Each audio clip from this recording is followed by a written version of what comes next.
গোয়ালন্দঘাট থানাধীন জামতলা নামক একটি স্থানে ফারুক শেখ নামে একজন ব্যক্তি অজ্ঞাতনামা আসামিদের দ্বারা হত্যাকাণ্ডের শিকার হন। তারই প্রেক্ষিতে তার বাবা খালেক শেখ একটি হত্যা মামলা দায়ের করে গোয়ালন্দ থানায়। পরবর্তীতে আমাদের রাজবাড়ী জেলা পুলিশের গোয়ালন্দ থানাধীন পুলিশ সদস্য এবং গোয়েন্দা টিম মেম্বারদের নিয়ে আমরা দক্ষ এবং চৌকস কয়েকটি দল গঠন করে এই তদন্তে নামে। এরই প্রেক্ষিতে আমরা যা তথ্য এবং গোয়েন্দা তথ্যের ভিত্তিতে জানতে পারি যে এই হত্যাকাণ্ডে তারই আপন ভাই বারেক শেখ এটির সাথে জড়িত। পরবর্তীতে বারেক শেখকে আরো অধিকতর যখন জিজ্ঞাসাবাদ করা হয়, জানা যায় যে বারেক শেখকে এই হত্যাকাণ্ডে ঘটনার সাথে সংশ্লিষ্ট করার জন্য আরো 2 জনকে ভাড়া করেছিল।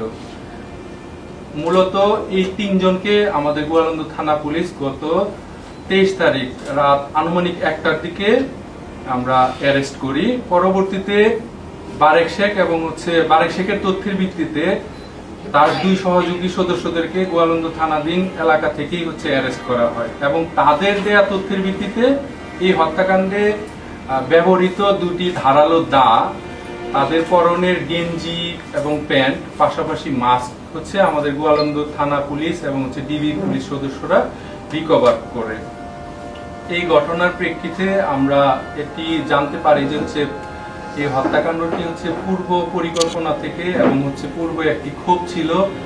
এই ভিকটিম তার মায়ের সাথে খারাপ আচরণ করত, পাশাপাশি পারিবারিক বিভিন্ন বিষয় নিয়ে বিরোধ ছিল। তারই ক্ষোভের বহিঃপ্রকাশ হিসাবে বারেক শেখ তার সহকর্মীদের দ্বারা এই হত্যাকাণ্ড সম্পন্ন করে।